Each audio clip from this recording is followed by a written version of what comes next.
శివోహం ఓం శ్రీ మాత్రే నమః. నమస్తే, we are from Subha tarot prediction. ఈరోజు టాపిక్, స్టాక్ మార్కెట్లో ఏదైనా ట్రేడింగ్ చేసినా కూడా భారీగా నష్టపోతున్నారా, లేదా మీరు కొన్న తర్వాత షేర్స్ అన్నీ కూడా తగ్గుముఖం పడుతున్నాయా, అసలు దేనికి జరుగుతుంది ఇది అనేది తెలుసుకుందామా?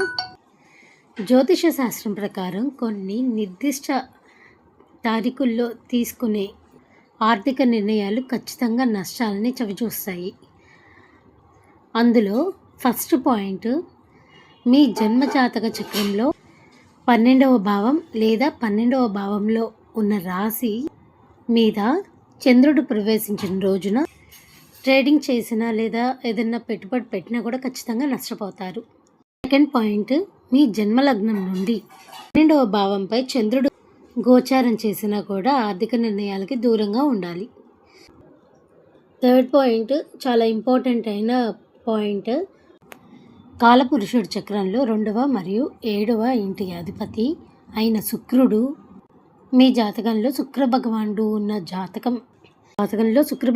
ఉన్న స్థానం నుండి 12వ భావంలో ఉన్న చంద్రుడు సంచారం చేసిన రోజు కూడా మీరు ఎటువంటి ఆర్థిక లావాదేవీలు చేయకూడదు, లేదంటే నష్టం తప్పదు.